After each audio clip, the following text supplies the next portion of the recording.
Dr. Mark Zuckerberg.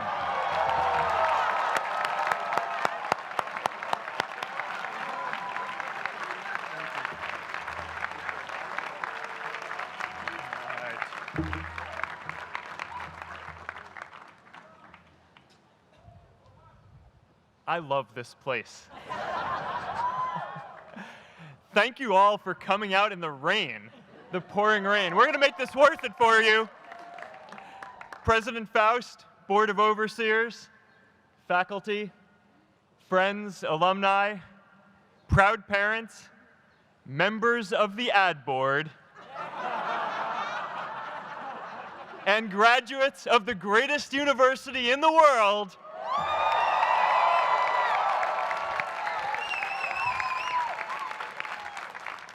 I am honored to be here with you today because, let's face it, you accomplished something I never could.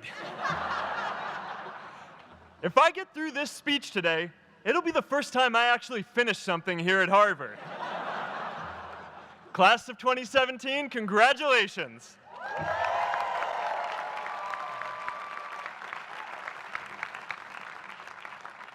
Now, I'm an unlikely speaker today, not just because I dropped out, but because we're technically in the same generation. We walked this yard less than a decade apart. We studied the same ideas and slept through the same Act 10 lectures. We may have taken different roads to get here, especially if you came all the way from the Quad. But today, I want to share what I've learned about our generation and the world we're all building together. But first, these last couple of days have brought back a lot of good memories. How many of you remember exactly where you were and what you were doing when you got that email telling you got into Harvard?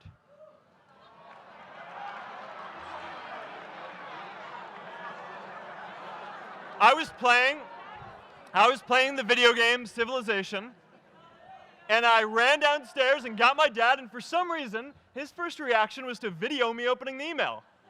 That could have been a really, really sad video. But I swear, getting into Harvard is the thing my parents are most proud of me for. My mom is nodding. You all know what I'm talking about. Look, guys, it's tough to beat this. You'll see when you get out there. How many of you remember your first lecture here at Harvard?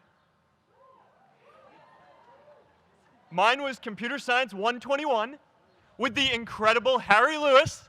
Harry. I was running late for class, so I threw on a t-shirt, and I didn't realize until afterwards that I put it on inside out and backwards, and my tag was sticking out the front. I couldn't figure out why no one in class would talk to me. Except for this one guy, KX Jin. He just went with it. We started doing our problem sets together, and now he runs a big part of Facebook.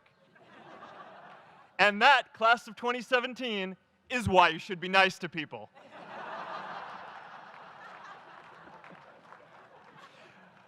But my best memory from Harvard is meeting Priscilla.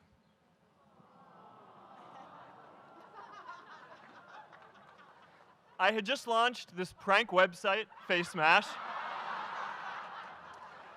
and the ad board wanted to see me.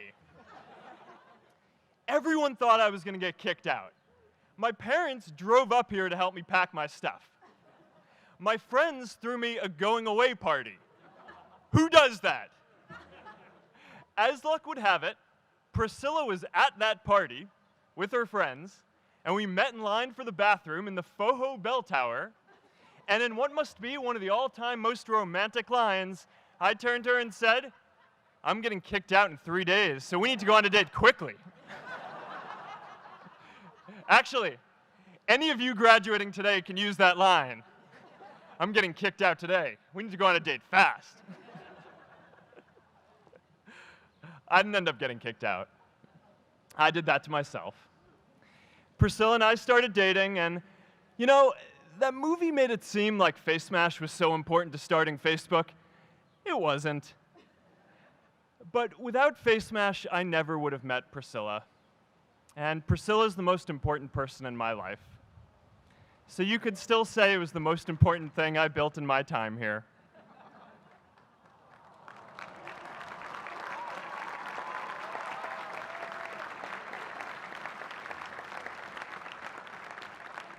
We have all started lifelong friendships here, and some of us even families. That's why I'm so grateful to this place. Thanks, Harvard.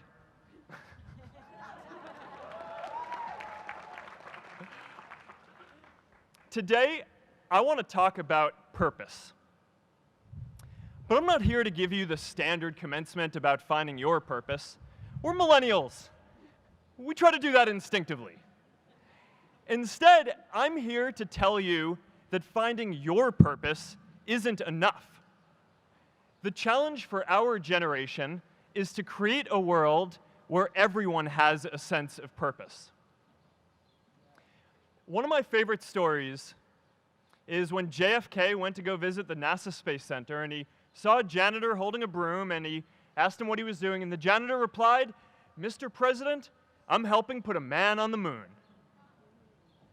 Purpose is that feeling that you are a part of something bigger than yourself, that you are needed, and that you have something better ahead to work for. Purpose is what creates true happiness. And you are graduating at a time when this is especially important.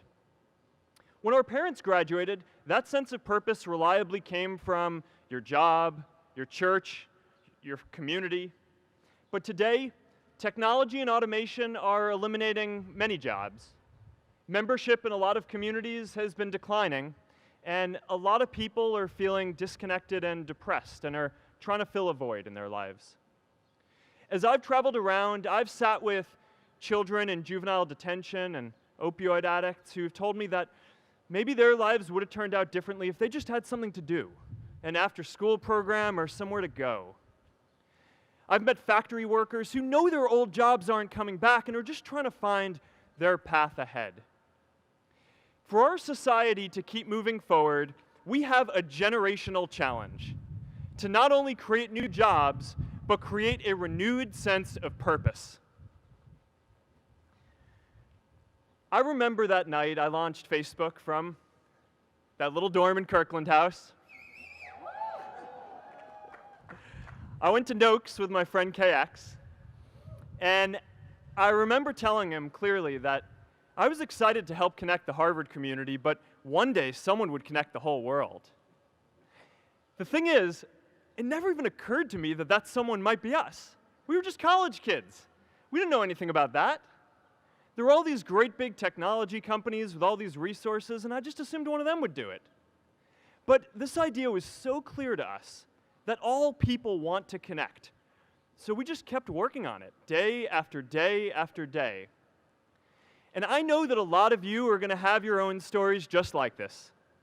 A change in the world that seems so clear that you are sure someone else is going to do it. But they're not. You will. But it's not enough to have that purpose yourself. You also have to create a sense of purpose for others. And I found that out the hard way. You see, my hope was never to build a company. I wanted to have an impact. And as all these people started joining us, I just assumed that that's what they wanted to do too. So I never took the time to explain what it was that I hoped we'd build. A couple years in, some big companies wanted to buy us. I didn't want to sell. I wanted to see if we could connect more people. And we were building the first version of Newsfeed at the time, and I thought, if we could just launch this, it could change how we all learn about the world. Nearly everyone else wanted to sell. Without a sense of higher purpose, this was their startup dream come true, and it tore our company apart. After one particularly tense argument, one of my close advisors told me if I didn't agree to sell the company right now, I would regret that decision for the rest of my life. Relationships were so frayed that within a year or so, every single person on our management team was gone. That was my hardest time leading Facebook.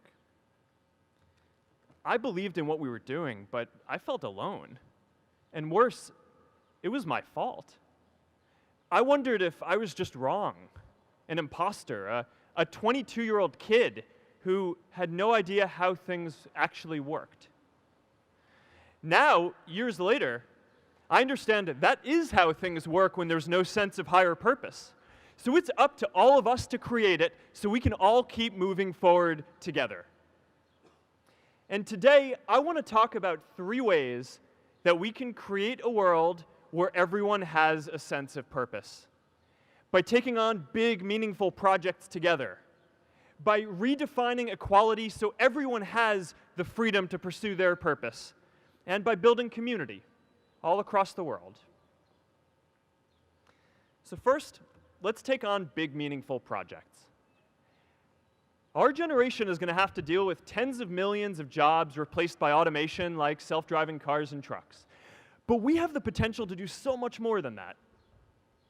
Every generation has its defining works. More than 300,000 people worked to put that man on the moon, including that janitor. Millions of volunteers immunized children around the world against polio, and millions of more people built the Hoover Dam and other great projects. And now it's our generation's turn to do great things. Now I know, maybe you're thinking, I don't know how to build a dam. I don't know how to get 1 million people involved in anything. Well, let me tell you a secret. No one does when they begin. Ideas don't come out fully formed. They only become clear as you work on them. You just have to get started. If I had to know everything about connecting people before I got started, I never would have built Facebook. Movies and pop culture just get this all wrong. The idea of a single eureka moment is a dangerous lie. It makes us feel inadequate because we feel like we haven't had ours yet. And it prevents people with seeds of good ideas from ever getting started in the first place. Oh, and you know what else movies get wrong about innovation? No one writes math formulas on glass, okay? All right? That's not a thing, okay?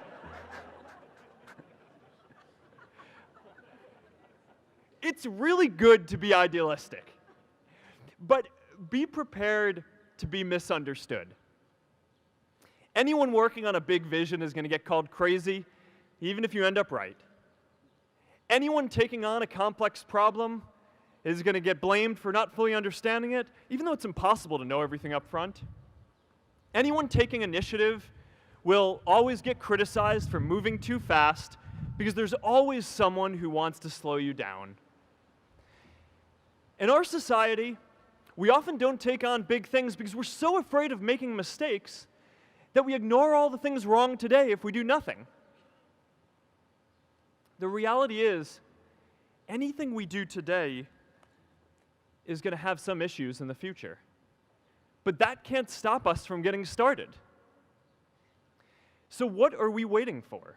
It is time for our generation-defining great works. How about stopping climate change before we destroy the planet and getting millions of people involved, manufacturing and installing solar panels? How about curing all diseases and getting people involved by asking volunteers to share their health data, track their health data, and share their genomes? You know, today, our society spends more than 50 times as much treating people who are sick as we invest in finding cures so people don't get sick in the first place. It makes no sense. We can fix this. How about modernizing democracy so everyone can vote online? And how about personalizing education so everyone can learn? These achievements are all within our reach. Let's do them all in a way that gives everyone in our society a role. Let's do big things, not just to create progress, but to create purpose.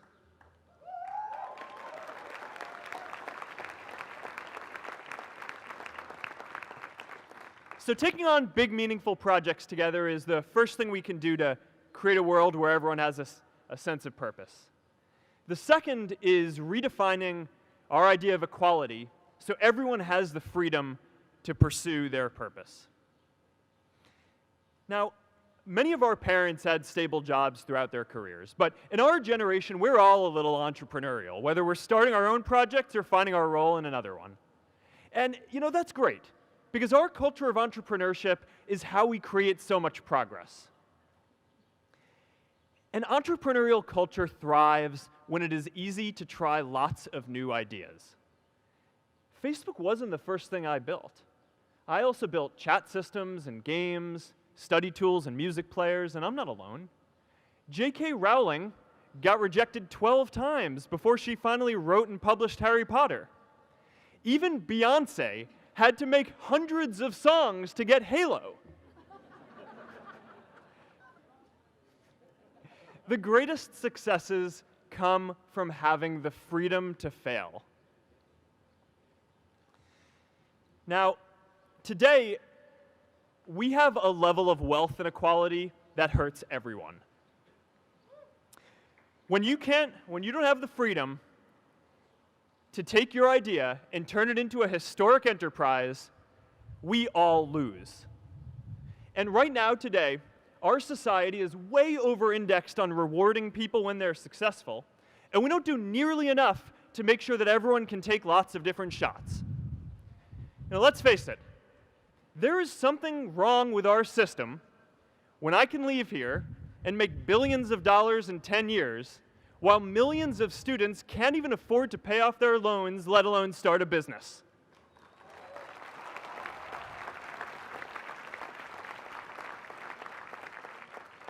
Look, I know a lot of entrepreneurs, and I don't know a single person who gave up on starting a business because they were worried they might not make enough money.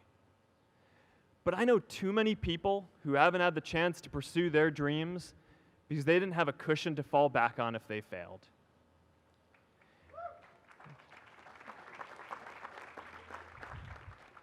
We all know you don't get successful just by having a good idea or working hard. You get successful by being lucky too. If I had to support my family growing up instead of having the time to learn how to code, if I didn't know that I was going to be fine if Facebook didn't work out, then I wouldn't be standing up here today. And if we're honest, we all know how much luck we've had to get to this point in our lives. Every generation expands its definition of equality. Previous generations fought for the vote and civil rights. They had the New Deal and Great Society. And now it's time for our generation to define a new social contract.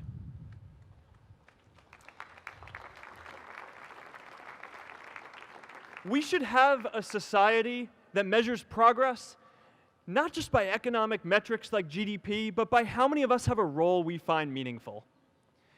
We should explore ideas like universal basic income to make sure that everyone has a cushion to try new ideas. We're all going to change jobs and roles many times, so we need affordable childcare to get to work and healthcare that's not tied to just one employer. And we're all going to make mistakes. So we need a society that's less focused on locking us up and stigmatizing us when we do. And as our technology keeps on evolving, we need a society that is more focused on providing continuous education through our lives.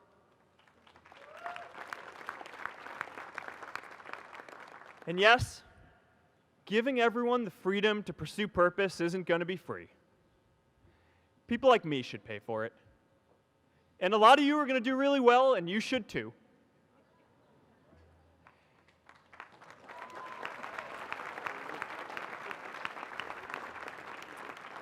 That is why Priscilla and I started the Chan Zuckerberg Initiative and committed our wealth to promoting equal opportunity.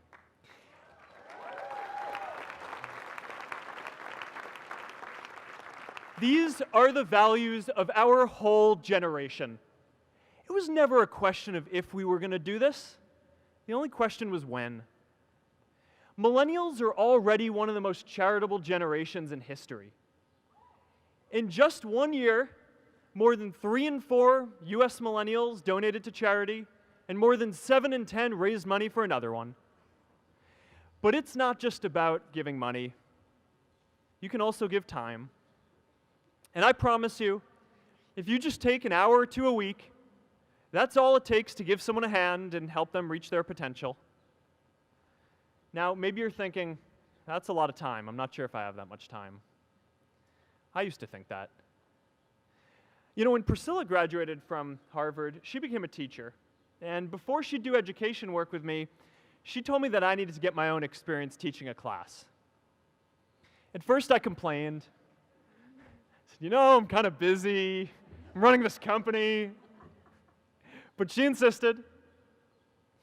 So I taught an after-school program at the local Boys and Girls Club on entrepreneurship. I taught those kids lessons on product development and marketing, and they taught me what it was like growing up feeling targeted for your race, and what it's like having a family member in prison. I shared stories of my time in school, and they shared their hope that one day they would get to go to college too. For 5 years, I've had dinner with those students every month. One of them even threw Priscilla and me our first baby shower. And next year, they're going to college. Every one of them, first generation in their families. We can all make time to give someone a hand. Let's give everyone the freedom to pursue purpose, not just because it's the right thing to do, but because when more people can turn their dreams into something great, we are all better for it.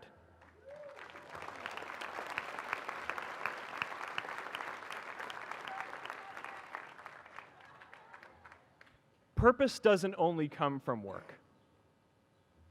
The third way we can create a sense of purpose for everyone is by building community.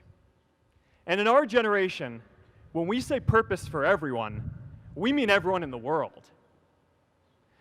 Now, quick show of hands. How many of you here are from another country? All right, now keep your hands up. How many of you are friends with one of these folks? Now we're talking. See, we have grown up connected. In a recent survey of millennials around the world, asking what most defines our identity, the most popular answer wasn't nationality, ethnicity, or religion. It was citizen of the world. That's a big deal. Every generation expands the circle of people we consider one of us. And in our generation, that now includes the whole world. We understand that the great arc of human history bends towards people coming together in ever greater numbers, from tribes to cities to nations, to achieve things that we could not on our own. We get that our greatest opportunities are now global. We can be the generation that ends poverty, that ends disease. And we get that our greatest challenges need global responses too. No country can fight climate change alone or prevent pandemics. Progress now requires coming together, not just as cities or nations, but also as a global community. But we live in an unstable time. There are people left behind by globalization across the whole world. And it's tough to care about people in other places when we don't first feel good about our lives here at home. There's pressure to turn inwards. This is the struggle of our time. The forces of freedom, openness, and global community against the forces of authoritarianism, isolationism, and nationalism. Forces for the flow of knowledge, trade, and immigration against those who would slow them down. This is not a battle of nations. It is a battle of ideas. There are people in every country for more global connection, and there are good people against it. And this isn't going to be decided at the UN either. It's going to happen at the local level when enough of us feel a sense of purpose and stability in our own lives that we can start to open up and care about everyone else too. And the best way to do that is to start building local communities right now.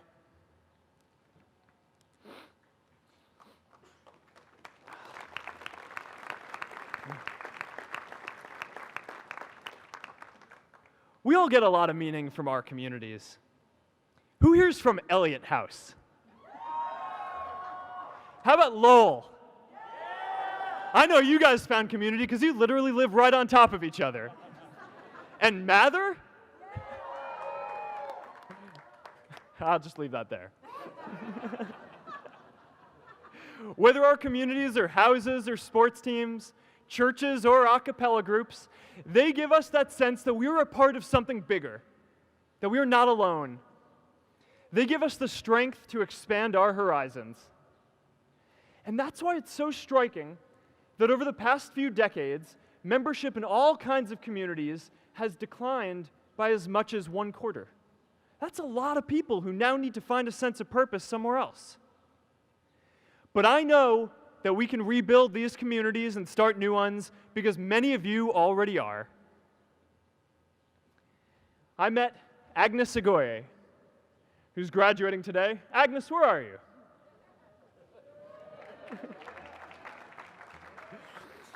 Agnes spent her childhood navigating conflict zones with human trafficking in Uganda, and now she's trained thousands of law enforcement officials to keep communities safe.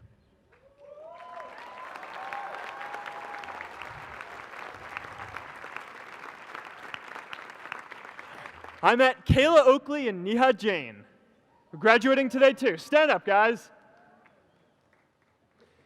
Kayla and Neha started a nonprofit that connects people suffering from chronic illnesses with people in their communities who are willing to help out.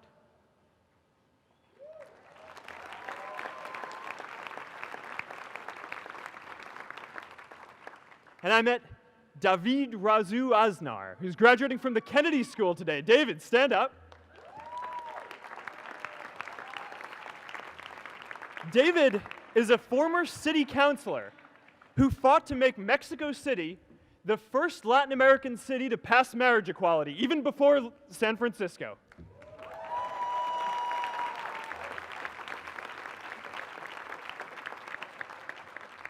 And this is my story too. A student in a dorm, connecting one community at a time and keeping at it until one day we can connect the whole world. Change starts local. Even global change starts small with people like us. In our generation, the struggle of whether we connect more, whether we achieve our greatest opportunities, comes down to this: your ability to build communities and create a world where every single person has a sense of purpose.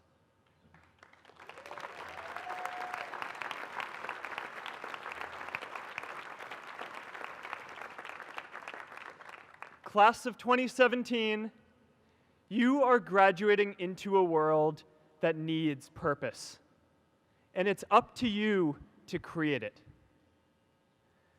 Now, maybe you're asking yourself, can I really do this? Well, remember when I told you about that class I taught at the Boys and Girls Club? One day after class, I was talking to my students about going to college, and one of my top students raised his hand and said that he wasn't sure he could go to college because he's undocumented. He wasn't sure if they'd take him. Last year, I took him out to breakfast for his birthday, and I wanted to get him a gift, so I asked him what he wanted, and he just started talking about struggles that he saw other students in his class facing, and finally said, I'd really just like a book on social justice. I was blown away. Here is a young guy who has every reason to be cynical. He wasn't sure if the country he calls home, the only one he's known, was going to deny him his dream of going to college. But he wasn't feeling sorry for himself. He wasn't even thinking of himself. He has a greater sense of purpose, and he's going to bring people along with him. It says something about our situation today that I can't even say his name because I don't want to put him at risk. But if a high school senior who doesn't know what the future holds for him can do his part to move the world forward, then we owe it to the world to do our part too.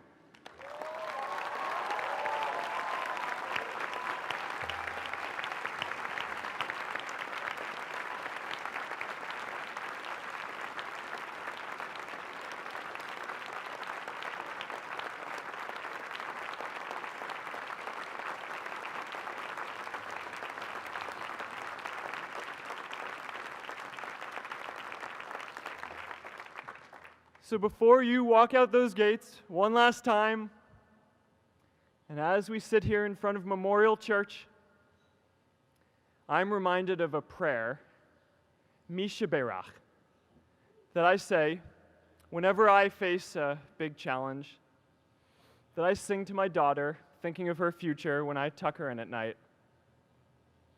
And it goes, "May the source of strength, who's blessed the ones before us, help us find the courage to make our lives a blessing." I hope you find the courage to make your life a blessing.